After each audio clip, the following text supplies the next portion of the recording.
दोस्तों स्वागत है एक बार फिर से मेरे व्लॉग में।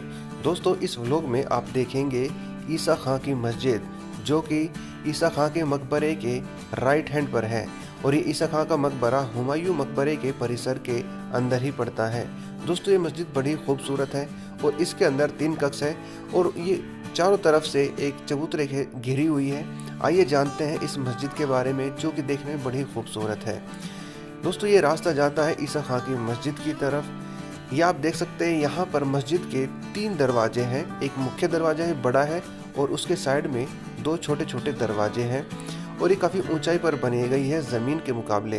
दोस्तों जैसे ही आप मस्जिद के चबूतरे पर जाते हैं तो देखते हैं कि सामने लाल बलुआ पत्थर से बड़ा ही खूबसूरत एंट्रेंस गेट मिल जाता है, जहाँ पर छोटे छोटे कई सारे डिज़ाइन बनाए गए हैं। इस पर मैं जहाँ पर जूम कर रहा हूँ आप देखना, बीच में अल्लाह लिखा हुआ है और चारों तरफ गोलकारी नक्काशी की गई है और लाल पत्थरों का बड़ा ही अच्छा इस्तेमाल किया गया है। दोस्तों जैसे आप इस पिलर को देख रहे हैं, ये आपकी मुगलों की जितनी भी इमारत है उनसे थोड़ी सी विपरीत है। इसके पिलर पर आप अलग तरह का डिज़ाइन देख सकते हैं, क्योंकि उनके पिलर पर छोटे छोटे डिज़ाइन होते हैं। है तो यहाँ पर भी यहाँ थोड़ा अलग है। दोस्तों मैं आपको बता दूँ कि ईसा खान नियाज़ी कौन था। मुगलों के विरुद्ध लड़ने वाला सूर वंश का शासक शेर शाह सूरी के दरबार का एक अफगान नवाब था।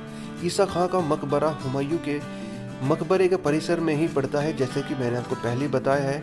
उसके जीवन काल में ही यह मकबरा बन चुका था।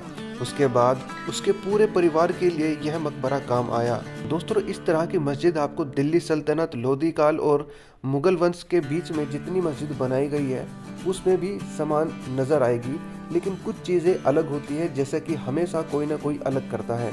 आज इस मस्जिद में मैं दिखाने वाला हूँ वे ये इस पत्थर का इस्तेमाल बहुत ही कम मस्जिदों में किया गया है।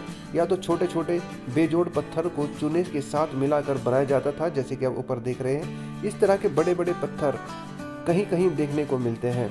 मेरी नज़र इस चीज़ पर गई, ये आखिर था क्या? ये कोई सोच समझकर बनाया हुआ कोई सुराग था या बाद में समय की चोट खाकर खुद ब खुद बन गया था? खैर जो भी हो, आज भी ये रहस्य का विषय है। दोस्तों अब हम आपको लेकर चलते हैं इस मस्जिद की उस जगह पर जहाँ पर आप मुगलों की एक ख़ास चीज़ देखेंगे। आप यहाँ पर देख सकते हैं कि बीच में ये जो निशान और जिस तरह का पत्थर पर एक निशानी बनाई गई है, ये आप मुगलों के बनाई हुई किसी भी मस्जिद में देख सकते हैं। सेम यही डिज़ाइन आपको हुमायूं के मकबरे में भी मिलेगा। और मस्जिद के अंदर और मकबरों के अंदर ये चीज़ क्यों बनाई जाती थी, इसके बारे में अभी तक मैंने किसी भी किताब में नहीं पढ़ा कि आखिर इसका क्या मकसद था। जैसे कि मैं मस्जिद के अंदर घूम रहा था तो ये जो मैंने अभी आपको दिखाया, ये एक नहीं सिर्फ 2-3 जगह मिलता है। अब आप जहाँ पर ये अमायरा खड़ी है यहाँ पर देखो, यहाँ पर भी सेम चीज़ बनाई गई है। और सबसे बड़ी बात होती है कि जो कलमात आप देख रहे हैं, ये कलमात उस समय बिना किसी डाई के, बिना किसी छापे के एक्यूरेट कैसे बनाते थे, लिखते थे। क्योंकि आप देख सकते हैं कि पत्थरों के एक साइज पर बिल्कुल सटीक, जिसे बोलते हैं कि उसी तरह लिखना है, जहाँ से शुरू होता है वहाँ पर ख़त्म होता है। अगर थोड़ा सा भी ऊपर नीचे हो तो पत्थर छोटा या बड़ा पड़ सकता है, लेकिन उन्हें बड़ा ही अच्छी जानकारी थी, बड़े ही कुशल कारीगर हुआ करते थे, जिसके कारण वो आज भी याद किए जाते हैं। क्योंकि आज के ज़माने में अगर किसी को इतना बड़ा काम दिया जाए शायद ही कोई लिख सके, जबकि आज के ज़माने में काफ़ी चीज़ें हमारे पास तकनीकी तौर पर है। आप वहाँ पर देखिए, वहाँ से लेकर और जहाँ पे मैं खड़ा हूँ यहाँ पर तकरीबन 80 मीटर का रास्ता होगा, इतनी लंबी ये मस्जिद है। मेरी निगाह फिर इस जीने पे गई, ये आखिर था क्या और ये रास्ता जा कहाँ रहा था। तो मैंने फ्लैश जलाकर फ़ोन की मैं आगे जाने की कोशिश कर रहा था।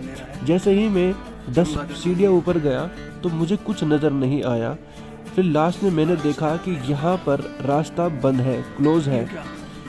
कुछ ईंट या पत्थर लगाकर इस रास्ते को बंद कर रखा था। आप देख सकते हैं, हालांकि दिखाई तो कम देगा क्योंकि अंधेरा बहुत था।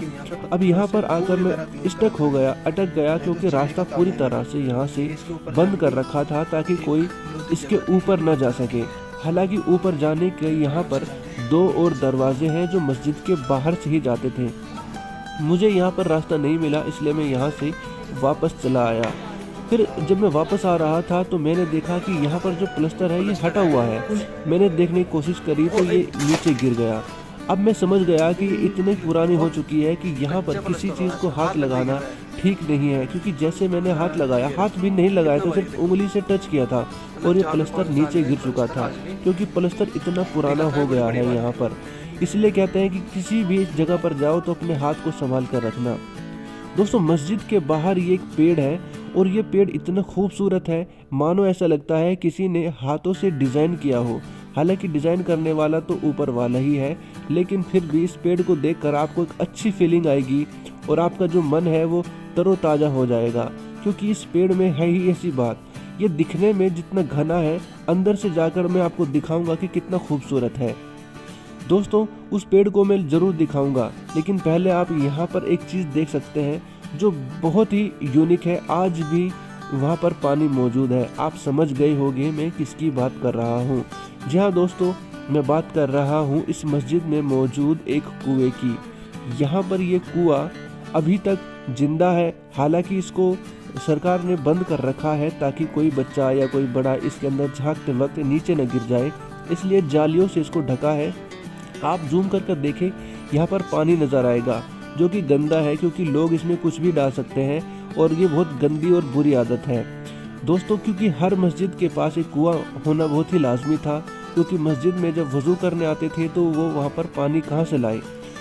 देखिए दोस्तों, इसमें आप देख सकते हैं ये जो बाहरी दरवाज़ा है मस्जिद के ऊपर जाने का, यहाँ पर भी इन्होंने बंद कर रखा है एक सिंगल दरवाजे से, सिंगल गेट से।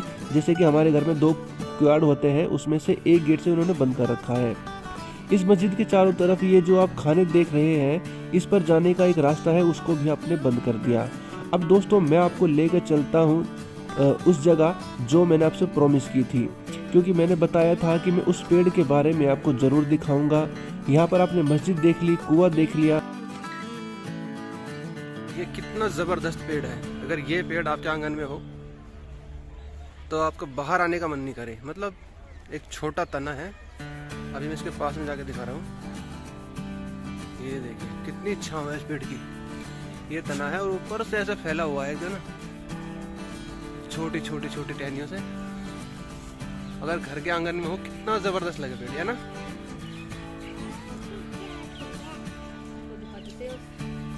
हाँ, हमारे तो हर जगह आगे आगे है।